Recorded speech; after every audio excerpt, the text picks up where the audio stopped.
Peekaboo! Peekaboo!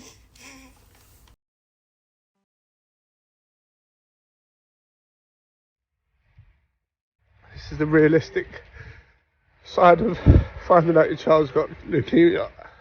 Do not take life for granted.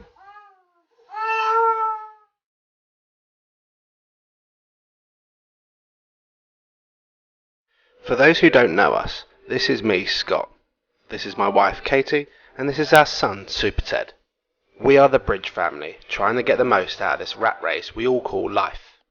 On the 24th of February 2023, our whole world got turned upside down when we got told our 9-month-old son had been diagnosed with high-risk AML leukemia. For anyone that doesn't know what that stands for, it's acute myeloid leukemia, which is a type of blood cancer. Yes, I said it. Cancer. As you can imagine, life froze. Every parent's worst nightmare was happening right in front of our eyes. With childhood cancer happening more and more frequently across the world, we decided to document our journey from start to finish to raise awareness and give cancer within children the exposure it deserves. We hope these videos give people a raw, in-detailed insight into what's involved, the treatment, the day-to-day hospital life, the emotions that come with having a child with cancer. So ladies and gentlemen, buckle up as we take you along on this whirlwind of a journey to save our son's life. And remember, live for today, as tomorrow is never promised.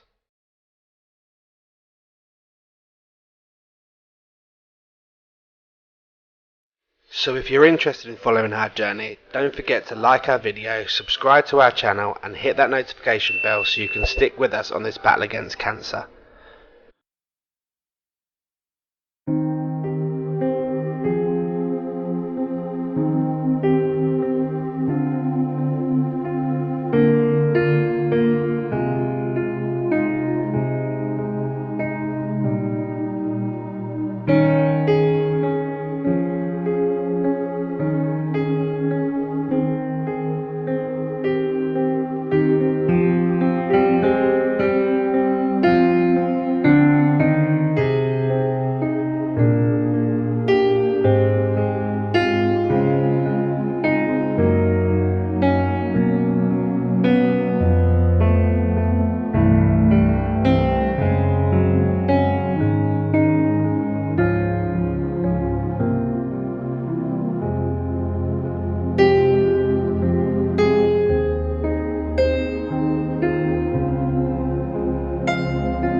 For those that don't know what mucositis is, it's swelling and blistering of anywhere across the digestive tract. So that's mouth, esophagus, which is the swallowing tube, stomach, intestines and anus.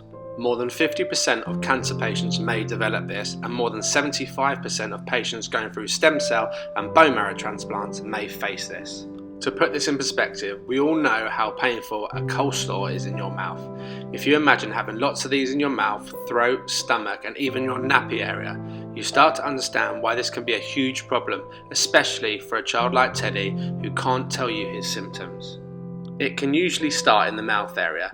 For that reason, this is why we have to take Teddy's mouth care extremely serious, which isn't a pleasant experience in itself. We have to use a small lollipop-like sponge with a numbing and mouth cleaning gel to clean his mouth out 4 times a day. That doesn't stop it, it merely tries to help prevent it.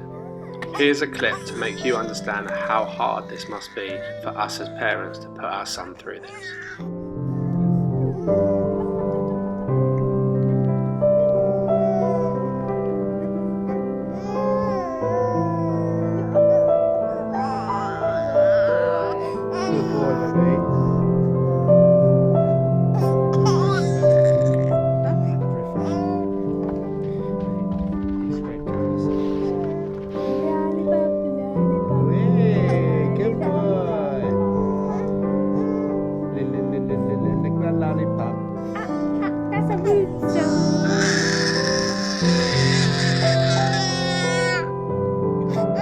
That's enough of that upsetting footage, which is why we usually go straight from mouth care into some amazing dancing to Teddy's favourite tune.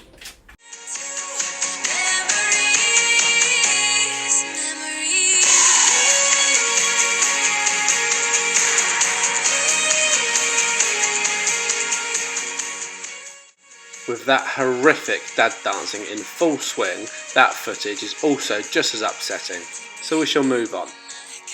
During Chemo 1, with a combination of us being efficient with his mouth care and Teddy being a legend, Teddy didn't really suffer from mucositis that bad, apart from a couple of days of a sore bottom, which this bum cream was our saviour.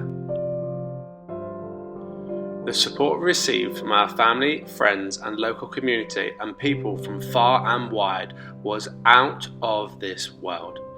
We will forever be in debt to these people that send messages and gifts on a daily basis to keep us afloat and our spirits so high.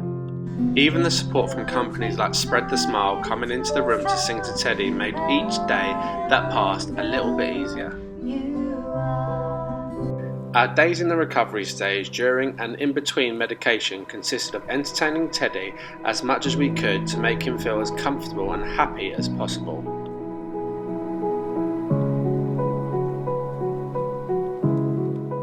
This consisted of endless playing, litres of bubbles, lots of feeding,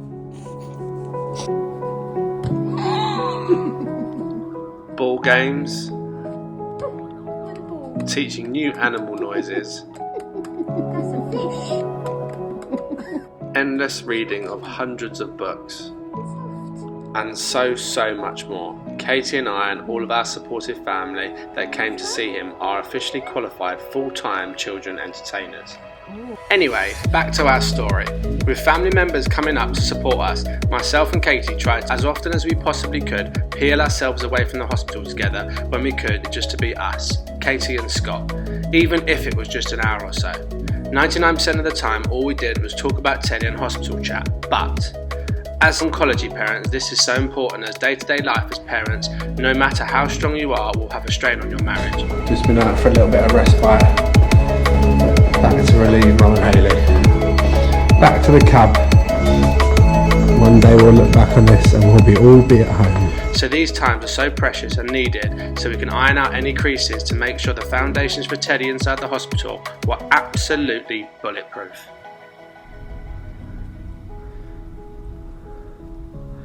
Another night, another meal.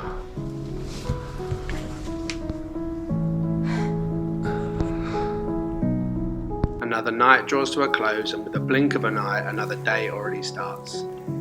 Hello. Are you okay?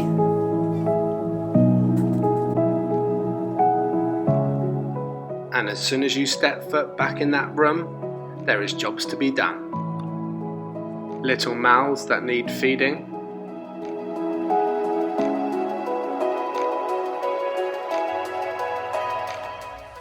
And the inevitable sick to clear up.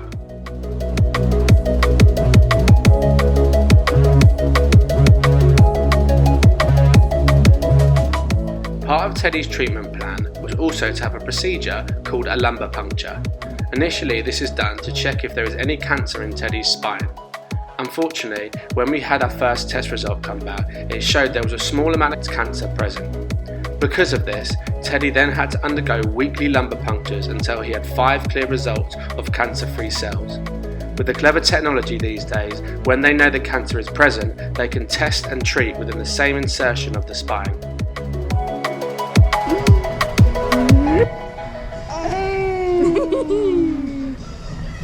This procedure consists of having Teddy put under general anaesthetic to have a thin needle inserted between the bones of the lower spine to take a sample of the spinal fluid to check for cancer. This is the fluid that surrounds the spinal cord and the brain to protect us from injury. Whilst the needle is inserted, they can also treat the cancer with a chemotherapy to kill off any cancer cells. With any general anaesthetic procedure, it involves Teddy being nil by mouth, which means he can't eat 6 hours before the operation and can only drink water up to an hour before. For a baby that doesn't understand why they can't eat, this is hard, which is where we use the resources of the grandparents and aunties to help entertain him to new heights to take his mind off being absolutely starving. Someone was looking down on us, as after finding the cancer in the spine on the initial check, after the first lumbar puncture treatment, the results came back clear of cancer, and so did the following 4. And this little walker that we got given by the play specialist team was an absolute godsend. Hey, steady, go! Ski, ski, ski! Ski, ski, ski, ski, ski!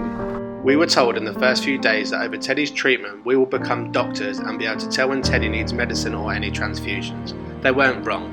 As you can see here, Teddy had a bruise on his head, and this was from the tiniest bump to the head on the cot. Our parental instincts said that because he had bruised so easily, he may have low platelet levels and need a transfusion, as platelets' job is to clot the blood. And lo and behold, we were right. Due to the harshness of the chemotherapy, Gosh supplied teams of occupational therapists and physios to come round once a week to help make sure cancer patients are trying to retain as much strength and movement through their body as possible. In Teddy's case, it was to check he wasn't falling behind in his physical and mental skills in comparison to other babies of his age. The time had finally come. After nearly a month without a bath, this stinky boy was well overdue a scrub in the tub.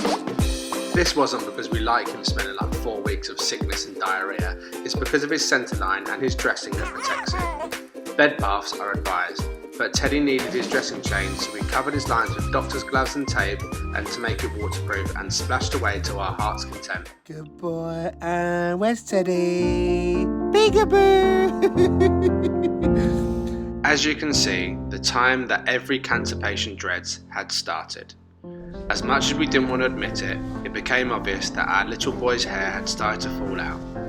When it started to go, it really started to go. It was a devastating reality that every morning his bed would be covered in hair that he had had from his birth.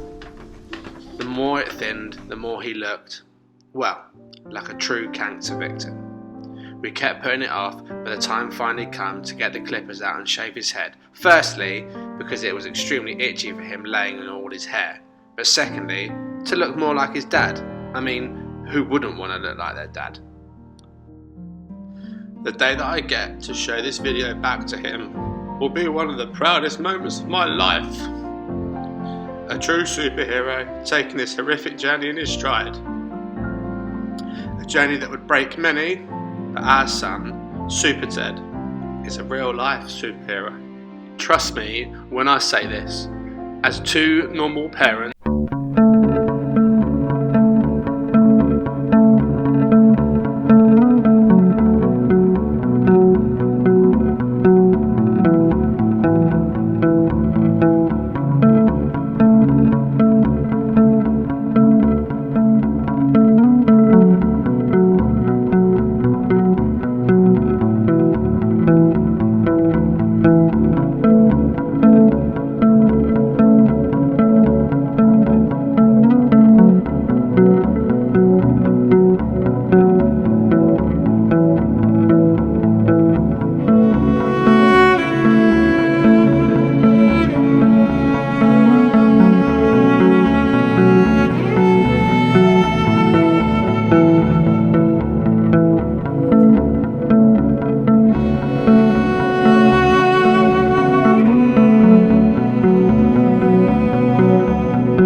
Teddy had a virus called HHV6. This stands for human herpes virus and is a common virus within children. Like all herpes viruses, HHV6 stays in your body for life and usually remains dormant. Most people are exposed to HHV6 in early childhood. An estimated 90% of children are infected by the age of 3 and 95% of adults test positive for it. The virus doesn't always cause symptoms, but can lead to autoimmune diseases, epilepsy, chronic fatigue syndrome, and even cancer.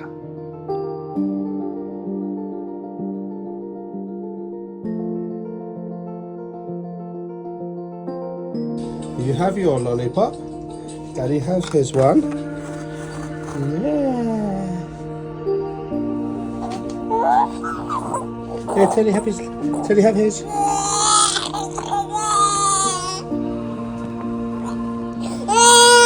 After 3 weeks staying in a close-by hotel, we finally found a flat we could stay in more long-term for a family friend. This meant moving all our belongings out of the hotel.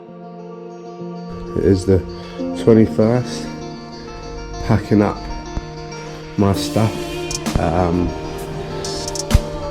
Yeah, end of an era. Tomorrow is actually when I check out, but today I am going to head over to Westminster and take these bags there, so I come back here for one more night, and then Kate tomorrow is going home to get a few bits and bobs and actually help move in with Mark and Sue tomorrow. So yeah, we shall see. But yeah, end of an era. This room's been a little safe haven for me. Just a little bit of a respite before we attack each day. So yeah, but on to the next chapter. Ted? Flipping hell, we've been in there that long, you've got a tash. You got a tash? What you got a tash? God, you really shaved, brother. As we were meant to be flying out on our next adventure to Mexico as our little bridge family today, we decided to bring Mexico to Great Ormond Street Hospital. 3 moustaches, some hospital-made sombreros, a couple of maracas, and some home-cooked Mexican food from Nanny, who said you can't make the best out of a bad situation on Elephant Ward.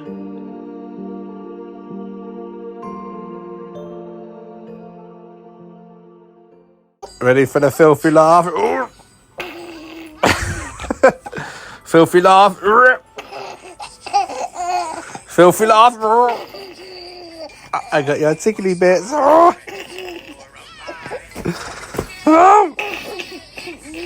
Once they found out Teddy had this virus, he was started on more antibiotics to tackle this, including one called vancomycin. These 10 days of fevers were extremely tough. Teddy suffered from severe sickness, lots of fevers and temperature spikes, and also a horrendous head-to-toe rash. The doctors weren't sure if it was the HHV6 or the vancomycin drug that was causing the rash. Vancomycin has a side effect which is well known called Red Man syndrome, which matched up pretty well to how Teddy was presenting. Luckily, the doctors and consultants monitored him extremely closely and stopped the vancomycin, and inevitably the rash started to clear up. It was so uncomfortable for him. We tried rubbing him in cream that I could only describe to be like syrup.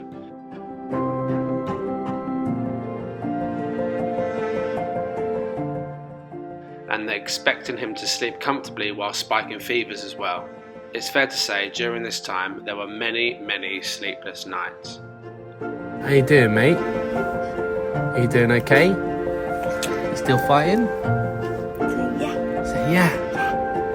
You still fighting, Teddy? Nice, Teddy. To see your son like this is truly heartbreaking. We felt utterly helpless. But all we could do is do what we've done right from the start. Be there to comfort him and soothe him, because he's all that we've got and we're all that he's got.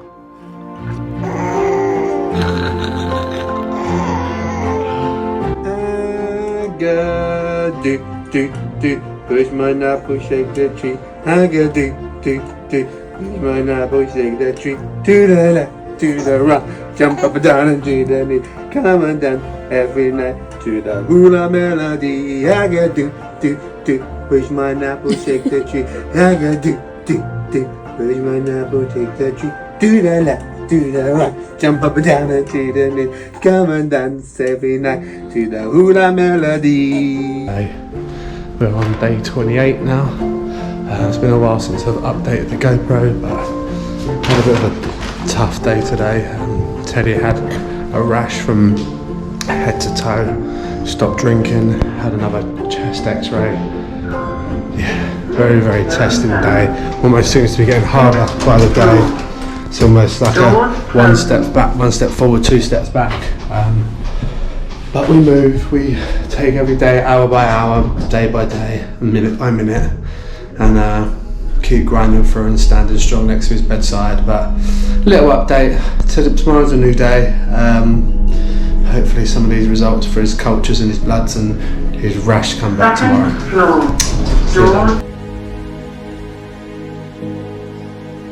Hey, happy Friday. On your head, Ted? Ted? On your head, mate? Whee! As the rash started to fade and the days ticked past, we finally started to see light at the end of the tunnel. Day by day, week by week, his neutrophils, which is his immune system, which has been absolutely obliterated to nothing by chemotherapy, slowly but surely started to rise, which is exactly what the hospital looked for in preparation to start the next round of chemo. This doesn't happen over days, this happens over weeks. When his bloods and neutrophils start to look like they are consistently rising, he is free of any infections and not spiking any fevers, they like to send you home to recover outside of the hospital. We had been longing and dreaming for this day since the start. Firstly, for the first round of chemo to end, but secondly, that we could get out of this clinical environment of a hospital and be free as a family again. Obviously, this comes with a huge amount of precautions with Teddy, but just to be together as a three, as the Bridge family, truly would mean the world. Who's ready for their retest today? We are. As we got closer to leaving the hospital and the final lumbar plunges were done, we had a final bone marrow aspiration to see if the first round of chemo had worked. Had all the emotion and effort been worth it? Had Teddy been fighting minute by minute for nothing?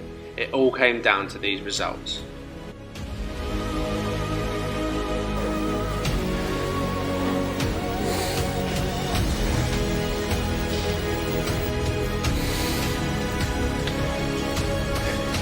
That never gets any easier.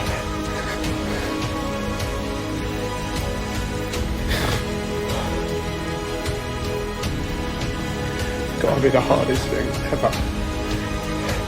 Putting that kid on general anaesthetic. General anaesthetic every time. It's so hard. Not nice. That horrendous weight was on. Every second felt like a minute, and every minute felt like a day. And finally, my boy came back to the ward. He was okay. The operations were over and we just needed the results now.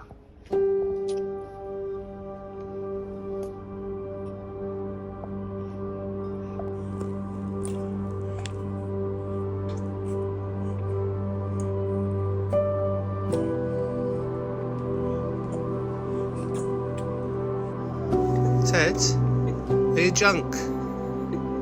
Are you drunk? He had a few beers. So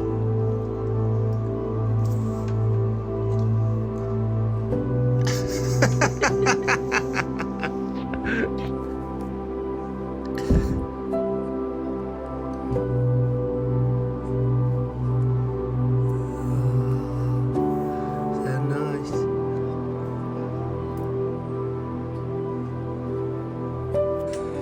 Are you drunk? How many beers you had? You had so many beers. Why are you so drunk? Been out in the town? Been out in the razzle dazzle?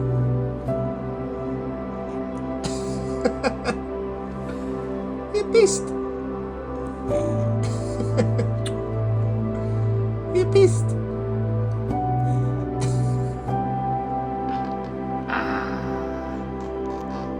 Are you drunk?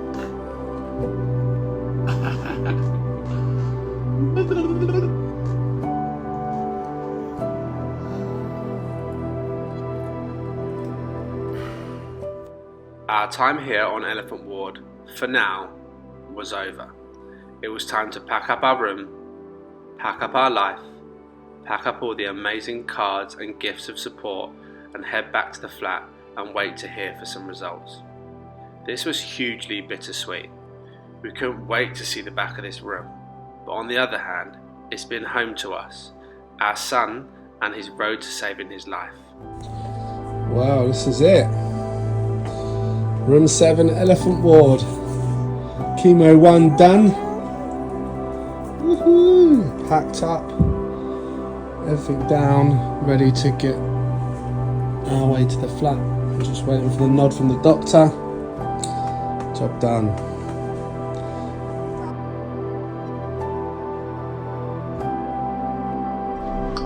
We've officially got our discharge sheet. Round 1 done. So at Great Ormond Street, Elephant Ward, room 7, will always be a place where we can call home.